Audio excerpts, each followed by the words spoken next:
Maghihigpit na rin pati ang DILG sa utos nilang pagbaban sa online sugal sa kanilang mga tauhan at mga LGU officials. Pabor naman sa ilang tumataya sa pagtanggal ng mga link ng online gambling sa mga e-wallet. Nasa frontline ng balitang yan si Faith Del Mundo. 32 million, ganyan daw karami ang mga Pilipinong nasa hustong gulang na nagsusugal online. Ayon mismo yan sa datos nitong Hulyo ng Philippine Amusement and Gaming Corporation o PAGCOR. Marami sa kanila ang maaapektuhan ng utos ng Bangko Sentral ng Pilipinas na tanggalin ang mga link ng online gambling sa mga electronic e-wallet. Gaya ni Jobey na single mom at aminadong libangan niya ang online sugal. Easy access kasi ito sa kanyang e-wallet app. Mas gusto ko po yun na ganun pa rin na huwag tanggalin. Madali po kasi parang pag cash in mo kaagad, nandun na kaagad sa account.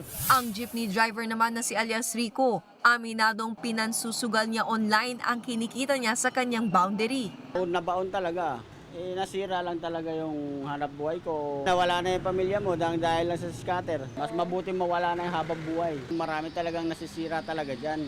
Marami pang masisira. At kung hihigpitan na ang access sa online sugal para sa mga ordinaryong Pilipino, bawal naman na yan sa lahat ng opisyal ng DILG at ng lokal na pamahalaan. Base yan sa inilabas na memorandum order ng ahensya. Bawal ang anumang pagsali o pag-access sa online sugal, sino-sino naman ang sakop ng kautusan na ito. Bukod sa DILG officials, kasama sa bawal sa online sugal, lahat ng hinalal ng provincial city, municipal at barangay officials. Sakop din ng utos lahat ng opisyal ng PNP, BFP, BJMP, NAPOLCOM, pati na ng National Youth Commission, Philippine Commission on Women, National Commission on Muslim Filipinos at Philippine Public Safety College. Hindi naman kasama dito ang mga contractual employee. Mahaharap sa kasong administratibo o kriminal ang sinumang lalabag sa utos. Sa kabila nito, aminado naman ng DILG na hindi madaling ipatupad ang utos. It is virtually impossible to police them. Dapat may self-limiting ang mga heads of office na yung mga sites na yan ay hindi na pwede pumasok sa Wi-Fi system ng building. Nagbabalita mula sa Frontline, Faith Del Mundo, News 5.